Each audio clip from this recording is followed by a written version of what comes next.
A smile is a smile everywhere. That's right. Ooh, There's a no, smile there's is a no, smile everywhere. yeah, there's no such thing as like, oh, well, this part of the world, smile means that you're sad, right? It's a common language. So I think that energy is. What's happening, y'all? This is Mike D with Black Fathers Now, where we're bringing the village to the brothers. Every couple of weeks, you can look forward to a quick inspirational message or a thought-provoking guest with knowledge and wisdom, all geared towards helping you be the best father that you can be. We're bringing the village to you. Now it's your turn to do something with what you learned. All right, y'all. Let's go.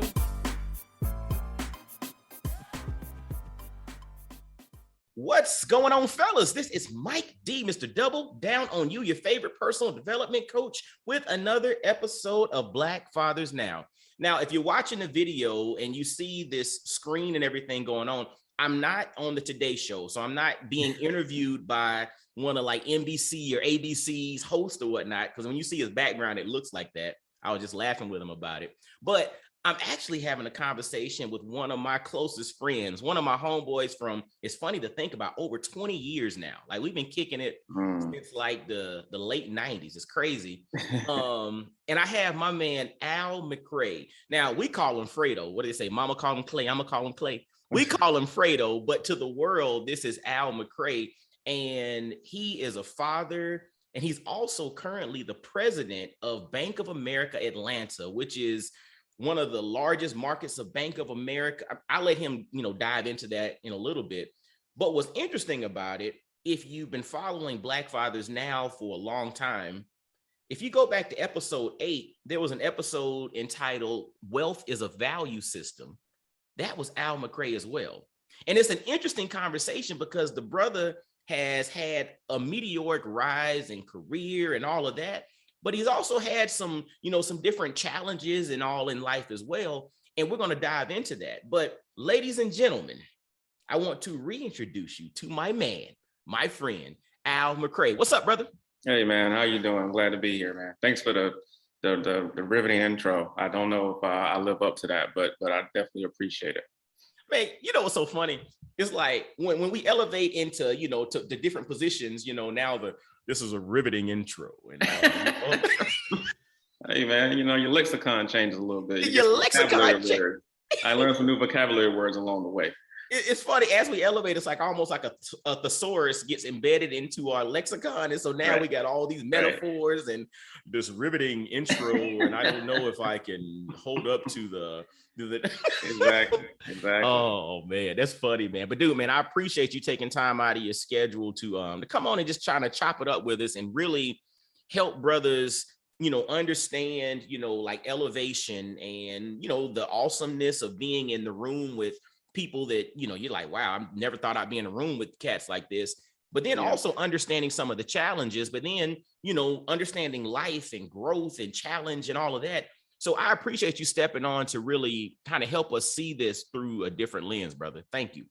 Oh, happy to do it, man. Happy to do it. And it's probably been too long since episode 8. Like you said, it's been 5 years, and it's like, you think about time, it's like 5 years it seems like a long time, but it kind of goes by really fast. So when you reached out and said, hey, you want to have another conversation? I was like, damn, man, I can't even remember what position I was in 5 years ago, but like to your point, like so much has changed over that 5 years, so much learning, so much growth, development, and like you said, challenges, because life doesn't go into a straight line, like Mm-hmm. And so that part of my personal story is one that I, definitely am willing to share, and glad that you gave the platform and you continue to do so. So before we get into anything else, bro, congratulations to you. And I really applaud you for keeping this going, because I can't imagine the number of people that you've helped just by having these conversations with various people and different backgrounds, different experiences, and you're bringing it to the world in a way that people can digest it and relate to it, and then hopefully take something from it. So kudos to you. Man, I appreciate you, my man. Thank you so much. And like I said, the show must continue. What did he say? Can't stop, won't stop. Take that. That's how we move, my brother. And so, but I appreciate it, man. And before we jump into, your journey and your trajectory, give some shout outs, man, because who are we without the wind beneath our wings? Just like individuals that allow us to to be who we are on a daily basis, and those that have inspired us along the way? Oh man, so yeah, you put me on the spot with that one because there's so many people. I would hate to miss anybody, but I'm fortunate to have a strong support system. I think is the number one thing.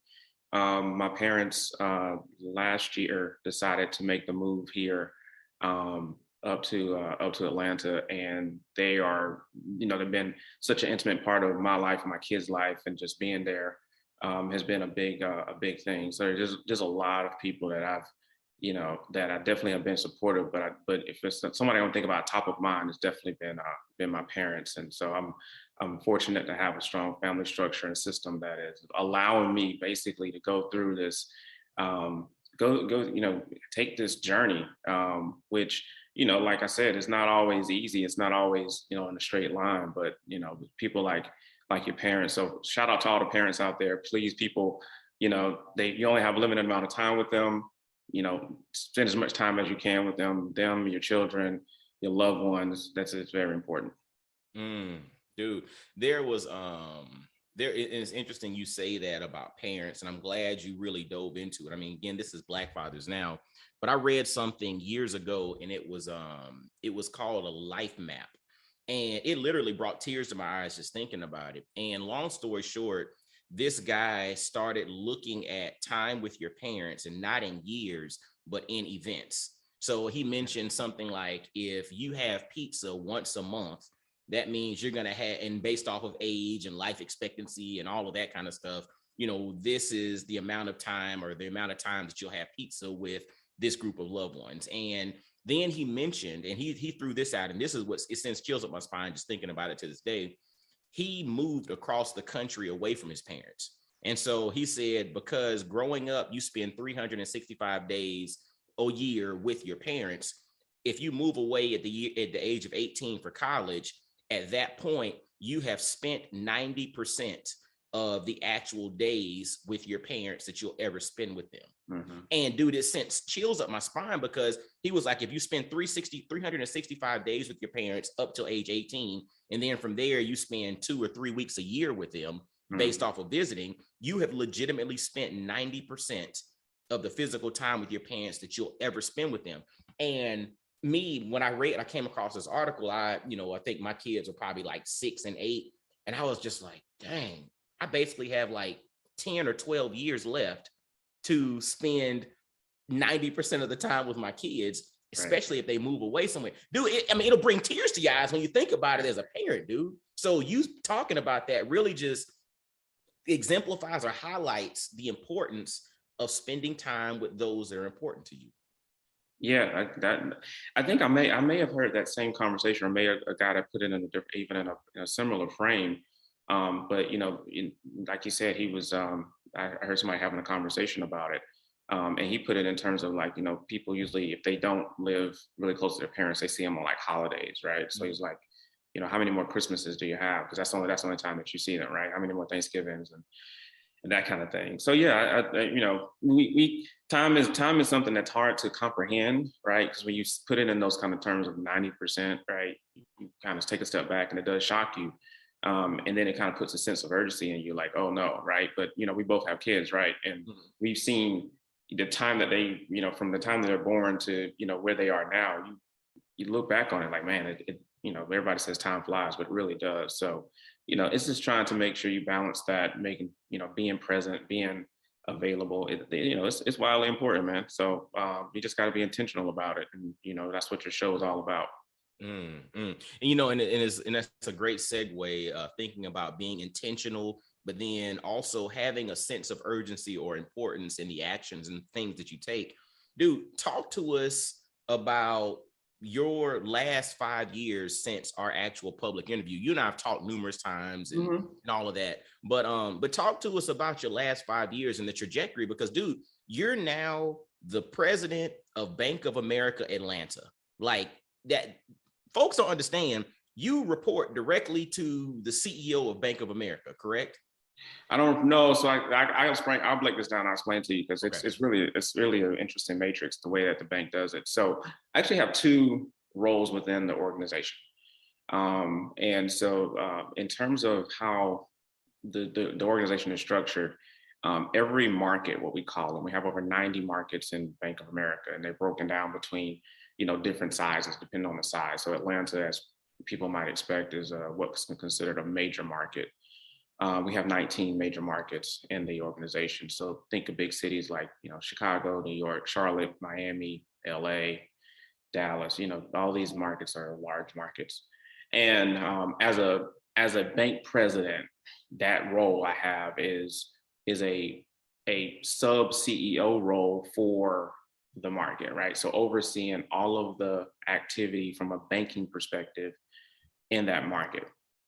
Now, that's a role that is sort of a leadership role where we still have our line of business reporting, but I have the responsibility of help bringing all of that together. And then also on top of that, representing the organization in the community, which, we can talk about, we can delve into a little bit more later, but being the face of the organization, representing what the organization is doing from a community aspect, and how we express our values through the power, what we call the power of the and, right? Being able to be an organization that is profitable, that delivers great returns for our shareholders, but then also is a great corporate citizen and delivers return for the societies and the communities that we are operating in. So that's my kind of role as president. But then I still, to reference 5 years ago, at the time, I was in the private bank and managing wealth, or leadership and wealth management at the time. And since I've changed roles, but I'm still in the private bank, but I'm doing more of an executive strategy role, where really the charge for me is how to develop strategies for us to penetrate what I call diverse high net worth communities, or diverse high net worth individuals and institutions. And so what we want to do is, from a wealth management standpoint, a banking brand standpoint, is be attractive to folks that may have different experiences with wealth. And when we look at our own models on how we go to market, what do we need to change? What about it do we need to be different so that we attract those that, once again, have different experiences with wealth? And so, a lot of my job involves research and understanding, whether Black or brown, whether it's based on gender, based on sexual orientation, they're all things that kind of break down in terms of how people experience wealth. And we talk about developing wealth in the Black community. Many of us aren't beneficiaries of having trust and generational wealth that we're benefiting from. So a lot of us are starting to plant those seeds. And so when you're in that position, you think about wealth differently than someone that's, had their mother and father had financial advisors, or mother and grandparents had trust that they benefited from. So it's really an interesting topic and an interesting take on how we're trying to go to market and be attractive. So that's kind of a long-winded answer to your, kind of your initial question around my reporting structure. But I have both responsibilities, and both of them speak to strengths and things that I enjoy doing, which I feel very fortunate to be in that position to do. That's amazing. And so it's interesting because, again, having a brother like yourself in this position and being able to have the cultural competency to curate strategy, or at least be at the table in the curation of strategy for, first generation individuals who've come into money, who don't have this track record of, my great grandfather had this, and so we have a family office who does this, who does that, and a wealth defense strategy, and all these different scenarios. That is really important, and that's really awesome, because in a lot of instances, there are things available, but the things that are available and the things that are put together are rarely curated with us in mind. And so that's why it's so important to have individuals like yourself in positions at the table, in the room, making decisions, so that the cultural competency, or the cultural competence, is there with regard to creating solutions that benefit us. Yeah, and I'm sitting here looking at you, and you have a word cloud on your shirt, and the word that I see most is diversity. And you take that concept and you think about organizations and how, I think on the surface people think about diversity and they say, okay, well, we should have people that's representative of the population, so we should have a certain percentage of African American, Latino, Hispanic, Asian, as part of our workforce, women, men, it breaks down across all these lines. But there's also an importance when you think about diversity of business strategy, right? Mm. So particularly in an area like wealth management, where when we originally probably draft our strategies and how we go to market and things that we can do to attract new clients, the truth of the matter is that a large percentage of our clients look one way, right? They were in a certain racial and gender box, and so it's very easy to come into the trap of appealing to a set of individuals that have a certain experience. And there's nothing wrong with that. It's just that you could be potentially leaving on the table opportunity. And so, from a business perspective, it makes good business sense, right? As much as we talk about diversity and inclusion, or diversity, equity, and inclusion, let's say, the more we think about that as a moral imperative, there's also a business imperative, right? So I think nowadays most companies and organizations, institutions have started to recognize and already recognize that. But then you go beyond that and say, okay, well, now that we have this diversity of people, what does that lead to? Well, that should be leading to a diversity of thought, diversity of strategy, and diversity in how we look at our current operations and say, what do we need to do to change it, as you said, to appeal to a different set of individuals. And so that's I won't say that Bank of America is exclusive in doing that. I may be biased and say that I think the organization has been on the forefront of thinking that way, particularly as it pertains to our people. And obviously the events of 2020 with the killing of George Floyd, and I use the word killing purposely because the man was charged and he was convicted. But since then, you've heard a lot about this concept. But quite frankly, there were organizations, and Bank of America definitely was one of them, that was on the forefront of thinking about the value of, both from a moral imperative, as I stated, and a business imperative of having different voices at the table. And like I said, that breaks down not just race, ethnicity, that's gender, that's sexual orientation, that's age. I mean, that's one of the things that I know I benefited from, is that I was likely a lot of times in my leadership roles, one of the younger individuals. Forget the fact that I was a Black African American man. I was usually younger also. Dude, I'm gonna tell you what's interesting when you were talking and you mentioned the concept of diversity of business strategy, because usually when we think of diversity, we typically think surface, right? We think of the least common denominator, which, what do I see? And I just want to walk into a room and see that there's other things that have, or see other entities or other individuals that have some type of alignment with who I am on the surface. Mm-hmm. But I wrote down the quote, the surface isn't enough, right? Because even having people in the room and having people at the table, I think, and that's good, and that's a start. But where we really need to get to is having the right people in the room and the right people at the table. Because, and I'll give a prime example when it comes to diversity. We have to have people who understand, but then also understand the ultimate mission, right? So years ago, I used to work for, I had a major pharmaceutical company, Fortune 100 company that I worked for. And when I got hired, my direct manager in the state of Tennessee was Black. My regional business director was Black. The field sales director of the organization was Black, and the general manager of this operating entity, which again was part of a Fortune 100 pharmaceutical company, was Black. My whole direct vertical integration, which ultimately ended up reporting directly to the North American CEO, was Black. This whole thing. Years later, the regional business director, which was my manager's manager, became a mentor of mine.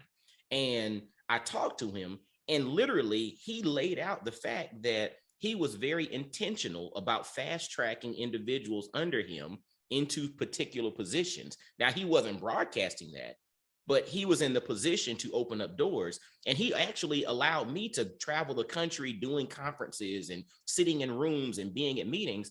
And I asked him, I said, dude, there was really nothing special about my performance. I was okay, but I wasn't like the top performing whatever. And I said, why was I afforded these opportunities? And this was after we were working there. He said, Mike, honestly, I was giving you a taste of what the white boys have gotten for years.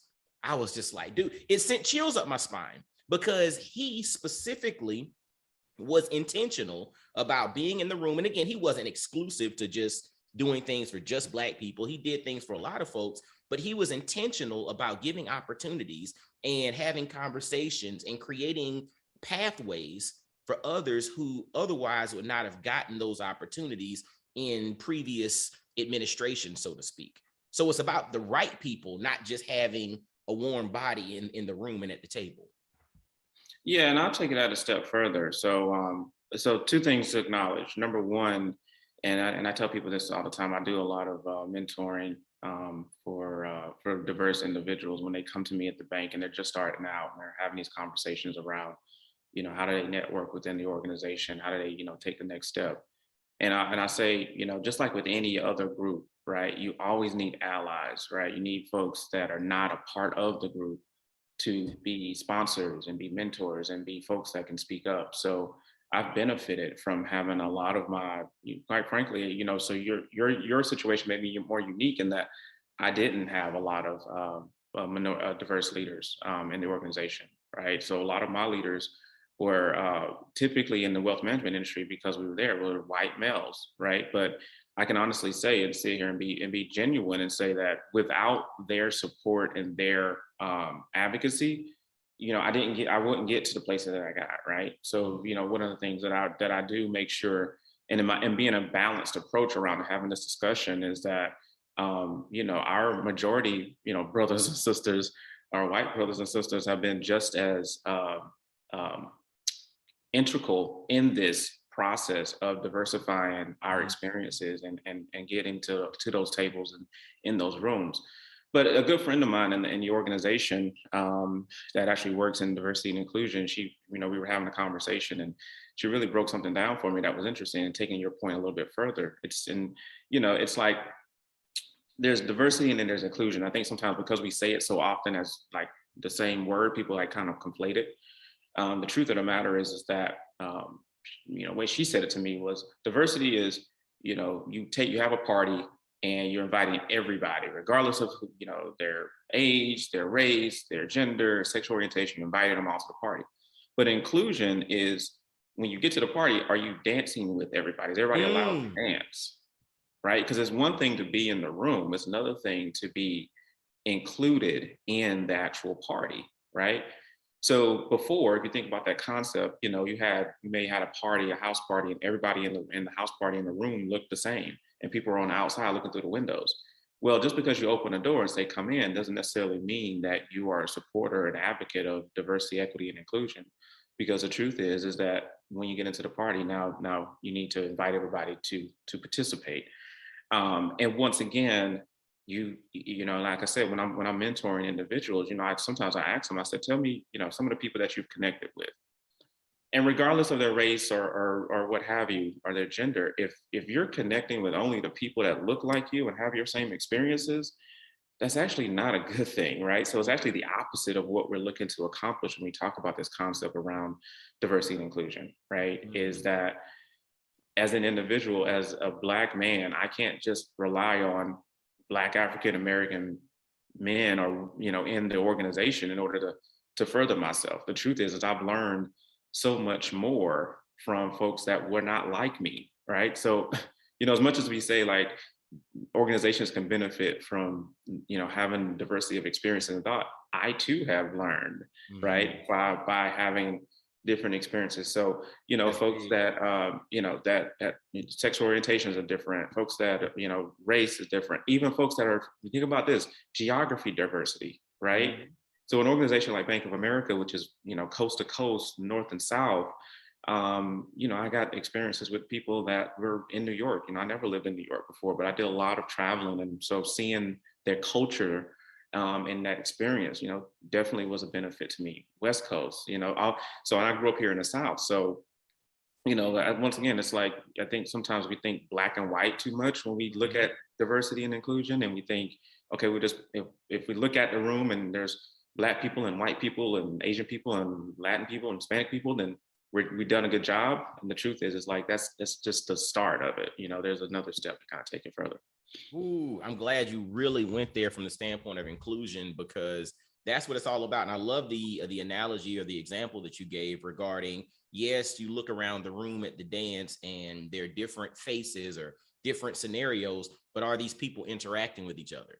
Right? Are they connecting with each other? And to me, the way that you grow, very, very little growth happens in your comfort zone, right? And so for all of us, we have to challenge ourselves on the fringes at times with things that are a little different from maybe our normal experience. Because, one of the things I have a training that I put together, and really it's the I Am Foundation. So basically it's all about who you are, but who you are is rooted in your belief structure. And usually there are 4 questions that you need to ask yourself with regard to anything that you believe. What do you believe? Why do you believe it? How are you practicing and or reinforcing that belief? But then finally, and this literally plays into the example that you gave, how do your beliefs stand up to testing? How are you testing that belief? Because the thing is, if your belief does not stand up to testing, how strong is your belief structure? And so when it comes down to the concept of diversity and actually inclusion, what do you believe about it? Why do you believe that? How are you practicing and or reinforcing that belief? But then finally, that belief that you hold, if you put it to test, does it hold up to testing? Because the thing is, a lot of times when we have challenging belief structures, when we have challenging thoughts on something, we've not really put that thing to test. We just hold on to it. We reinforce it. We basically get an echo chamber where we can keep beating that thing and getting further ingrained, but we never put it to test, because once we put it to test and you start to challenge it, then you start to open yourself up. So my suggestion to all the brothers and sisters listen to and that are listening to this conversation, things that you hold true, put them to test. And if they don't hold up to testing, go back to the drawing board and rethink that thing that you held true. Yeah, I completely agree. I think that's a interesting way to put it, but yeah, I mean, it just comes down to, first, if you're gonna say that this is your belief system or this is the way you think, like, you got to apply it to yourself also, right? It just doesn't apply to everybody else, right? So, we can't be hypocritical about it. We can't say like this is good for everybody else, but like to your point, if you put it to the test, it's like, well, it's not necessarily what I need to do or what I need to follow. Mm-hmm. And I think any good leader should follow that. So that's a good point. And so, like we mentioned, this last 5 years, this rise into becoming the president of Bank of America, there have been some awesome scenarios. I mean, again, you're rubbing shoulders with folks that, people see on, news articles and this and that and all of that. But then there've also been some challenges along the way. Talk to us a little bit, about, this last 5 years, my brother. Yeah. So, I think, like to your point, like life happens and things change. So a lot of your listeners may know me personally and know that I've, my wife at the time, and we separated, who I'm happy to say is a really good friend of mine. And we have a great co-parenting relationship and friendship. But, we decided at the time that, marriage wasn't necessarily for us as individuals. And so that's changed, but I can honestly say I feel real blessed in the situation that we're able to have this relationship that benefits not just the kids but us, right, from a friendship level. I talked about my parents and their move and what that's meant to me and to my kids in terms of proximity and being able to see them, and then you chronicled some of the changes professionally that I've gone through and been a benefactor of and had the opportunities. Because 5 years ago, of course, I didn't chart on any of this out. I didn't say like, oh, I think this is going to happen. It's going to happen. So there's no way that I would know. So I think just as you go through these various scenarios and situations, it's always, once again, life throws curveballs at you, and it's not a straight line. Even with the role that I'm in now, I had in my mind maybe said, I would like to do that, but from a timing standpoint, I never expected that it would be in the frame that it's in now, right? Because the truth is I took the new kind of strategy role that I talked about before in late August of last year, and then November I get a call, and it's not one of those things where you interview for or anything like that, or they post for it or anything like that. Just once you get to that point, the organization knows who you are. And I've been fortunate. I've worked for Bank of America since I graduated college, Georgia State. So that's been over 18 years now, which sounds weird. I'm dating myself really. Like I guess you already did it and said we've known each other since the 90s, since college. I'm like, man, like I can't believe that how long the time is. And people, and just a side note, somebody was talking about the 70s the other day. I was like, yeah, that was about 30 years ago. And So I'm like, whoa, hold No, it's on. like That's 50 years ago. yeah. That's crazy. 70s. I'm like, oh wow, that's over almost 50 years ago. So Mhm. yeah, man, it's age does that to you, you know. But I mean, we're fortunate, right? We have health, and you know, I know you're a guy that takes care of your body, and so you don't. The good thing is that we probably don't feel it, but yeah, you know, you run across some younger people, and all of a sudden they, you know, real quick when somebody said they graduated college in the 2000s and they're working side by side you, you're like, wow. So or no, let me tell you, hold on. Side note, or when you have somebody that got a little bit of gray in their hair saying yes, sir, to you, and right. dude, that throws me off. I'm like, dude, if you don't stop saying yes, sir, to me, like this is not the military, you don't have to. Yeah. But then you realize you like, well, biologically speaking, I could probably be your daddy. So right. And then you're like, you know, their parents taught them to be respectful to older people. So you're looking at it like, oh wow, I guess I am older people. I Now. guess I am. Right. You want to be hip and cool. It's like, oh my God. But yeah, so like I said, from a time perspective, there's no way I thought about it. And the truth is, my contemporaries in the role for president are probably a little bit more are older than I am. And to your point about sitting at a diverse table, you know, when we have our meetings, and I'm around my contemporaries, you know, I get the benefit, I call it, from having so many different people, whether it's women, whether it's different race, ethnicities, whether it's age, diversity, and so being, you know, you talk about, you know, rubbing shoulders or you know, having that responsibilities. Like for me in the community, right, is being a representative of the bank. I've gotten to meet over just the last 4 months some real amazing people, and it's been inspiring to me to see how many people are actually working together and focused on addressing very real issues in our community. So, you know, just like any other major city, Atlanta has its challenges, but also talk about the huge upside and opportunities that Atlanta has. So I get to sit kind of in a role that is on the front lines of thinking about that and how do we address that. And the truth be told, that's the part of it that excited me the most. You know, I'm fine, you know, financially. My kids will be fine. My family, everybody, you know, is fine.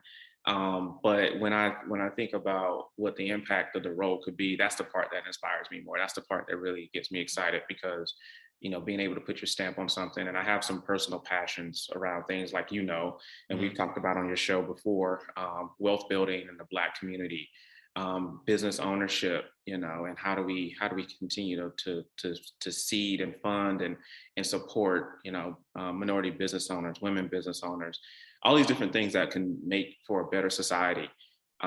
So I get to kind of do it here and locally in this city, but you know, overall, I think there's some very good things going on, and I'm fortunate to be with an organization that's so charitable, like Bank of America is, because you know, being able to see the impact that has with our nonprofit partners and how we, you know, and I look at it like a portfolio of investment, right? So I don't even use the word donate because we don't donate money, right? We actually invest money.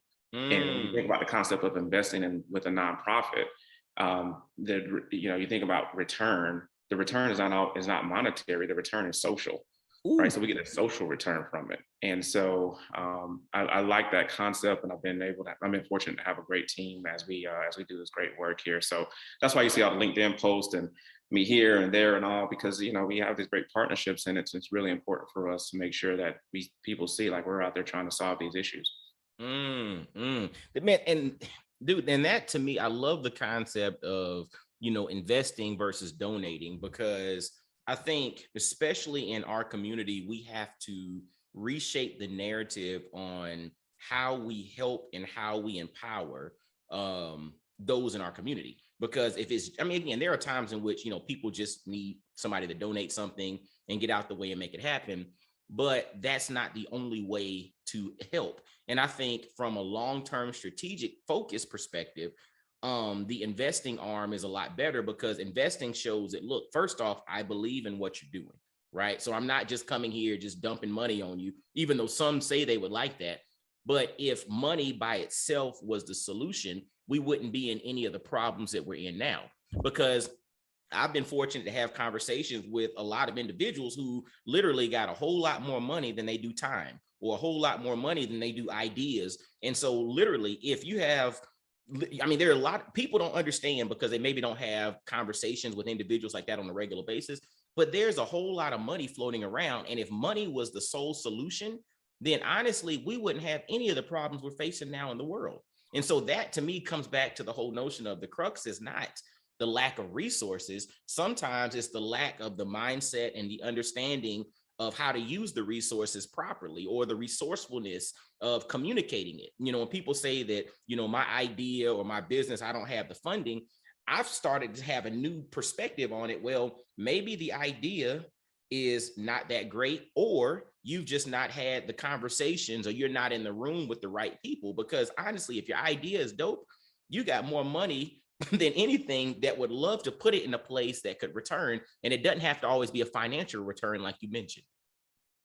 Yeah, that's and that so from on a business side of things, on a for-profit side of things, you make a good point. And this is one of the challenges that we have, right? So we know that business ownership is a mechanism of wealth building that is important, right? And we want to encourage that in our communities. But a lot of times it might not be, just because somebody has a great idea, it's not necessarily going to translate to a profitable business.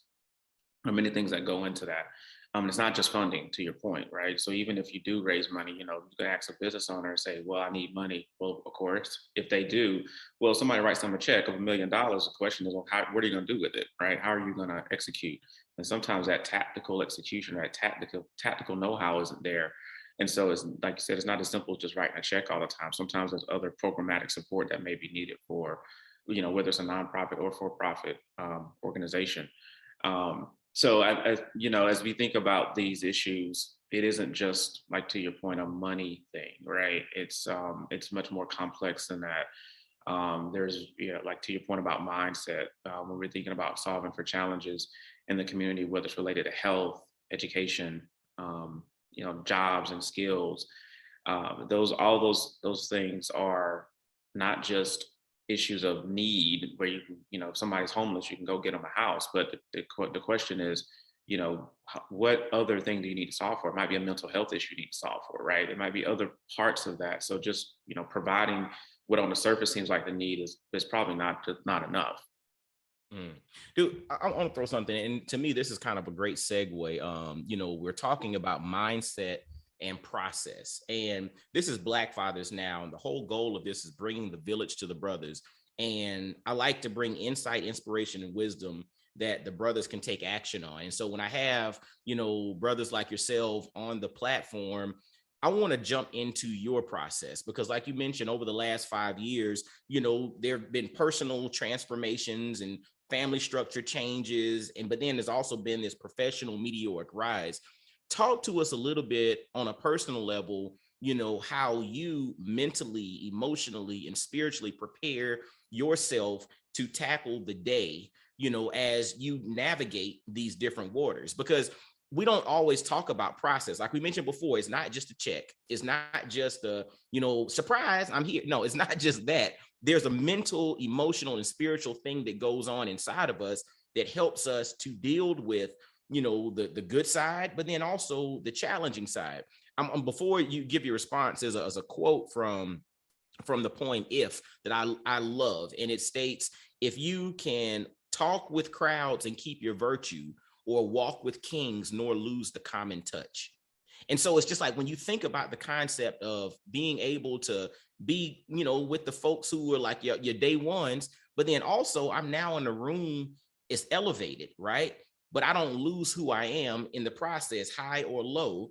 And I'm still a father, I'm still a son, I'm still a partner, I'm still what process do you have to keep that equilibrium? That's a lot. So I'll start off say this. I think because you said something a minute ago about keeping true to basically who you are, right? And that's something that I think has been a hallmark that I've tried to maintain regardless of where I am, right? And it's obviously easy when you get certain titles and so forth to have maybe a different feeling about yourself. Or let's say you start feeling yourself, as we say in the community, Yeah, right?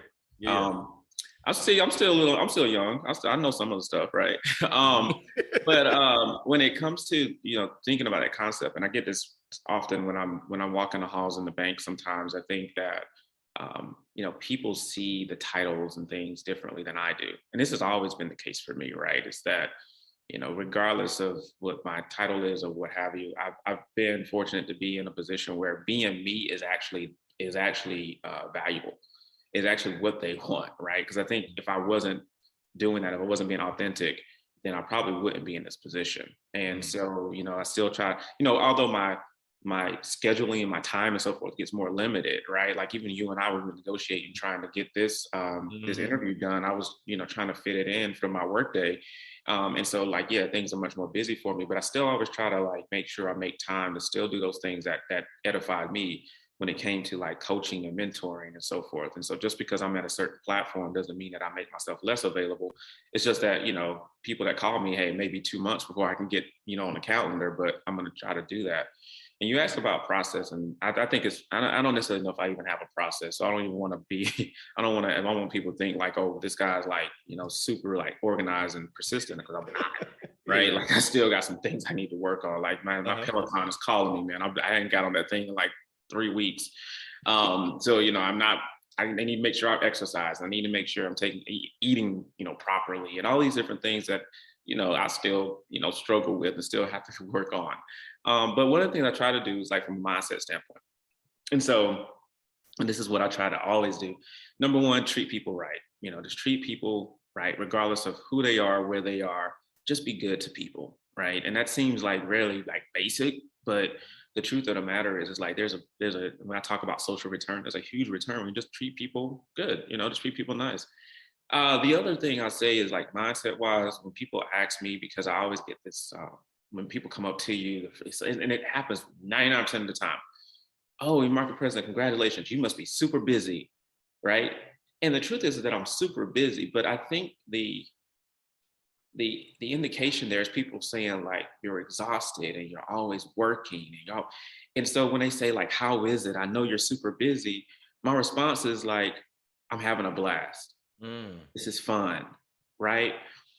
Because I think I try to equate it to when you're doing what you love, and when you're having like the time of your life. Like I think about people that are in sports, right? Athletes, they train constantly. So if they're not on the court or on the field, they're usually training, right? And that's the part that people don't see. It's like that iceberg kind of concept, right? Where everybody just kind of sees the tip and they see the games on TV and that kind of thing. But the truth of the matter is, in order for them to get to those levels, they have to like constantly train, right? And so the only way that you can do that is like you have to have a passion for it. You have to love it. And you talk about schedules and time and so forth. So their time is very limited, but they spend a lot of time perfecting their craft and doing what they love. And for those that are really successful, a lot of them probably will say they're having fun doing what they love to do, right? And that's outside of the financial rewards and benefits of what they do. So mindset means a lot to me, right? So this whole thing around Mondays, like, oh, it's Monday, I don't do that, right? Because Monday is another day that you live in. It's just like Friday, if you think about it. It's 24 hours in a day. The sun is going to set and it's going to rise. It's going to set. It's the same thing, but from a mindset perspective, it's just really being intentional about having that positive thinking. And it's not looking at things through rose-colored glasses or anything like that. I definitely have challenges. I have challenging days. I have days that I'm tired. I have difficult conversations sometimes. I mean, Bank of America is not perfect, so when we mess up, I hear about it. Trust me. So for all the people out there listening, I hear you. If something's going wrong with your bank relationship, I'm sorry. We'll do what we can to try to fix it, but I might not be the person always can fix it. But the point is, it's like I do have challenges, but at the same time, I don't dwell on those, right? So I think just trying to be intentional from a mind standpoint, which is probably harder than me, having a consistent workout routine and eating consistently. The truth is like having a positive mindset at all times, and what you project to people, right? Because I would never want someone to look at what I do and say, oh man, I would hate to do what he does, because he always looks like he's either tired or he's always busy. He always doesn't seem like he's having any fun. I wouldn't want that because the truth is the opposite. Is that I'm having a blast doing what I'm doing, and I feel fortunate to represent the organization and myself, in the community particularly. So yeah, I gotta have a lot of nights where I'm, out and having dinners and I'm having lunches and I'm meeting great people. But I take all that in because the truth is that's what's feeding my energy.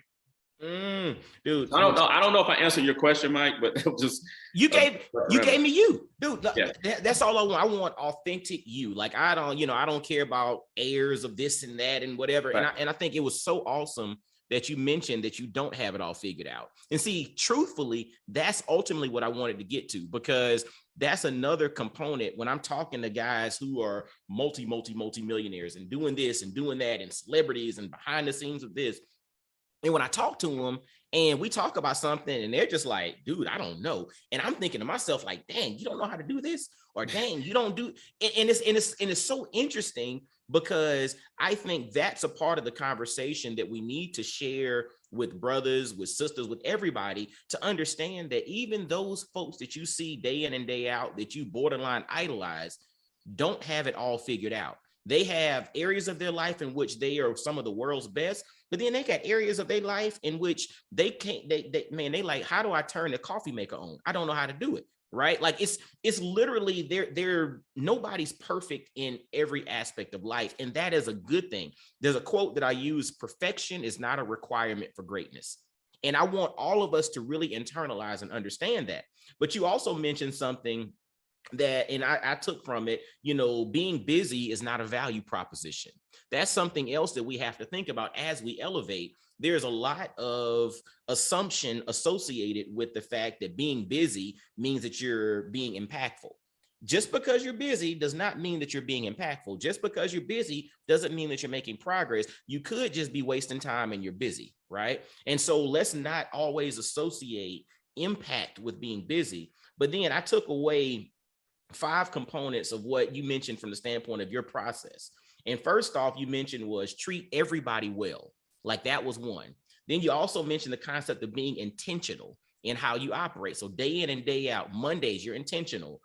Being authentic, like literally who you are is what it is. Even from a spiritual perspective, God, Jesus' response is, I am. So it's not I will be, I was, I might be, or I can try to become. No, I am. And so the whole concept of authenticity, your secret sauce, is who you are. You might have a kid that looks exactly like you, speaks like you, walks like you. Your kid is still not you. There's only been one you, and there only will be one you. Your authenticity is your secret sauce. You mentioned also to not dwell. I think that's something that a lot of us have issues with, is we dwell over an issue. We dwell over spilled milk. If the milk spills, clean it up and get another thing of milk. Or if you don't have milk anymore, find something else to drink water. You know what I'm saying? But the reality is, once it's done, it's done. We can't dwell on a decision. We have to figure out a way to, I always say, apologize for what you've done, but never apologize for who you are. Don't dwell on it. And then finally, you mentioned the concept of having fun. I think if we have the intention of having fun in the process, that literally takes the cake for a lot of scenarios we deal with. I'm going into it with the notion of I'm going to have fun. I'm looking forward to this meeting. I was looking forward to our conversation today. We're on spring break here. The kids are sleeping in and all of that. But I was just like, dude, I'm looking forward to chopping it up with my man. You know what I'm saying? It's just like that. And that changes, and that brings a different amount of energy to a conversation. What's the first law of thermodynamics? Energy is neither lost nor gained, it's just transferred. I might not have said it correctly, but Right. you get the point. Right. Yeah, man. So I appreciate your process, brother. Yeah, I think to your last point, I think you summarized it very well, but I think your last point is one that I'll just emphasize and say that energy is something I've been a benefactor of, like even in situations and scenarios where I don't feel the most comfortable, I don't feel the most confident, right? Because it can be very easy to think that, oh, I'm this super confident guy always, and I'm always, because I'm always talking in rooms and people, and the truth is that I stand up sometimes, I'm like a little shaken. But if you can put that concept about the energy, and you particularly when you talk to somebody one-on-one, what I found is that it replicates, right? So you smile at somebody, you're having fun, like you can be starstruck if you want, like sometimes, but then it's like when you kind of let that go and you just have fun and be who you are. I've been, I don't know, I've just been in situations where I've seen that just work so well, particularly like I said, in situations where I'm having conversations. But I meet a lot of people that do some successful, a lot of great things, like you said. And I think earlier in my upbringing or my career, I would probably be much more nervous and try to be somebody that I'm not, right? It takes so much more effort to be somebody that you're not than it is to be yourself. Ooh, say that again. Right. So it's like it's really hard. So I remember it's something as simple as stuff like dress, like how you dress and how you present yourself, right? Because you can think that, an executive or a leader should look and dress and talk a certain way, right? With a certain diction and all that. But I grew up in the South, so I remember being very cognizant of like the accent that I had, right?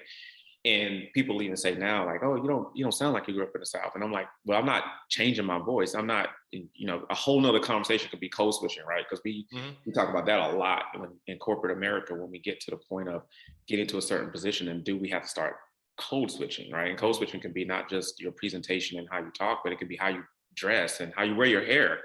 All these different things that I think we are facing challenge with. But it gets back to being authentic and having fun. And then usually people are very receptive to that, regardless of where they're from. And it's like one of these universal concepts, right? So if we meet people from different parts of the world, even if you don't share the same language, a smile is something that is very, it's universal, right? A smile is a smile everywhere. That's right. Ooh, there's a smile everywhere. Yeah, there's no such thing as like, oh, well, this part of the world, smile means that you're sad, right?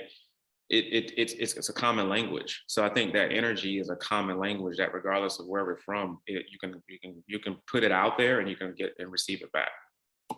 A smile is a smile everywhere, dude. Man, we're going. Now, if you turn that into a T-shirt and you go off and make a lot of money, I'm definitely coming back. I know this is being recorded.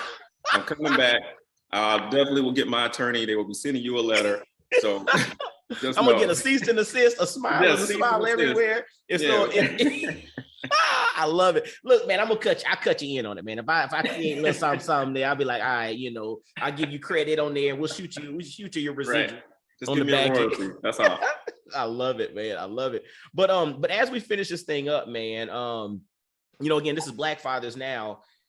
Talk to us real quickly as we, wrap up our conversation, and then also give, contact information or things that you'd like to put out there for everybody. Once you give me your response here, talk to us a little bit about how this last 5 years has impacted you as a father, specifically a Black father, and then give your, words of wisdom and contact information for folks to continue following what you got going on. Oh, man. So from being a father, I think that I have a point of pride with my kids because they've been so resilient, and I think just like you have kids and you see their growth and the development. It's a fun thing to experience, and I think just sharing those moments with them. One thing I do is I tell my kids every day, every time I see them, every day, like, I love you. Like, I think as Black fathers, we probably can't do that enough. Is hug your kids, tell them that you love them. I do it multiple times a day, I know. And then show them affection. You think about, like, I know father figures supposed to be strong, and we had this machismo characteristic about us. And, leaders of the family, leaders of the household, we can do all of that, but you can also be very intentional about just showing your kids that you physically just love them, right? Saying it over and over. So that's one of the things that I think, as a Black father, I have continued to embrace and hopefully gotten better and better and better and better over the years, particularly over the last 5 years, as you referenced. Words of wisdom, man. It's a lot, man. When I talk to people about, they ask me about my background, like I never prepared. I never expected things, right? So I just kind of continue to learn and live by some of those very simple, basic things that I talked about, right? And try to get better and better. I remember I was in a session about a week ago, And there were it was younger professionals, and they said, can you give us some good book recommendations? And to your point about being vulnerable and being honest, I said, you know what, the truth is that, excuse me, I don't read a whole lot, right? Like people think like I must be well read. What I do is I listen a lot. I have audio books, but I don't read books because I have time in the car that I've spent, you know, taking that time, because I thought about this, I kind of during the COVID time, right? Because I was at home a lot. It's like, how do you take moments in time and be more productive with it without necessarily having to change your whole routine or anything? So when I started to commute back again into the office, I started thinking about time as this concept of, man, like every single second is either an opportunity to do something or not do something. And it's okay to not do something, right? I'm not saying it's not okay just to sit there and just let your mind relax and rest, but kind of take it into saying, like, I had 35, 40 minutes in the car, two ways every day. And I'm like, well, what can I do in that time to be productive, right? So I hold meetings at those times. So I talk about the mentoring that I do. Those are my times of mentor. And I also take that time to listen to books, audiobooks, and different types of books too, not just professionals development books, but books in different arenas. Once again, going back to this concept about diversity of thought. So I think for folks, I wouldn't sit here and say read more. That's definitely helpful. But I think just overall in your time, find ways that you can develop. Right. Listen to something that's different. Like watch something that's different. Like take all the input that we're receiving. Like get something that's different that may be edifying in different ways. Right. And just then allow that to kind of help shape you, because I think that's what I've gotten a lot of development from, is just, changing a lot of the sensories and inputs that I'm receiving throughout the day. I think the last thing you asked me was contact information. I'm more popular on LinkedIn than any other social media site. Okay, gotcha. So I love the platform from a professional standpoint, because that's where I get to share what I do from professionally within my role, but then also get to connect with people that are different experiences, backgrounds. So AL, very simple. First name is Al, last name McRae, McRae. And I think I'm the only Al McRae on LinkedIn. So you'll see me there, and feel free to follow or even connect there. And like I said, love to engage with folks. And as they have questions or what have you, happy to answer any questions. Once again, might not be a while before I can meet with people, but I'm definitely open and available. And particularly as it pertains to your audience or your core audience, I say Black fathers. I'm very passionate about what I do, both on a personal level with as a father, but also on a professional level in the role that I have. Man, so fellas, y'all get on LinkedIn and you find Al McRae. I'll make sure to have a link in the show notes for you to connect with him. And also, if you want some background on him and his story, go back to episode 8, way back from May of 2017 of Black Fathers Now. Like I probably didn't. My beard wasn't formed then. Probably like I was still kind of struggle beard at that time. Probably. See, that's what happened. You get that grown man beard now, right? Yeah, and, exactly. But And the funny thing, back then I wasn't recording the video and the audio. It was just audio. Oh, just the audio. Okay. Just audio. So this will be released both audio and video. And so you've evolved. See, even you have evolved over time, right? Slowly, we getting there, slowly but surely. But my brother, man, I really appreciate you coming on and sharing your insight, being open and honest about this last 5 years, the ups, the downs, words of wisdom. And fellas, I hope you take away from Al, busy is not a value proposition, but make sure that you treat all people well. Don't dwell on things, be intentional, have fun, but then also be authentic. Like that's probably the biggest component that you can take away from his story. Connect with Al McRae on LinkedIn. Remember, a smile is a smile everywhere. So no matter what you got going on, no matter where you're traveling to, no matter what city or room you're in, a smile is a smile everywhere. So if you ain't got nothing else to give somebody a smile. So my brother, dude, I'm proud of you, man. I'm proud of you. And I'm glad that, you my homeboy from way back.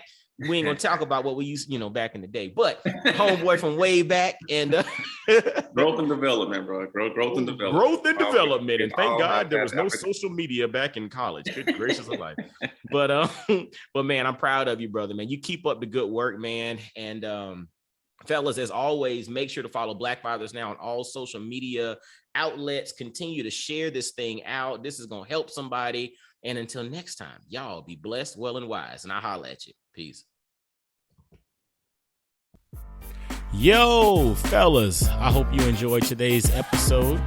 And always visit blackfathersnow.com, as well as follow Black Fathers Now on virtually every social media platform you can think of. Instagram, Facebook, Twitter, everywhere. Just follow us and engage with us, man. Look forward to hearing from you. And I guess until next time, I'll holler at you. Peace.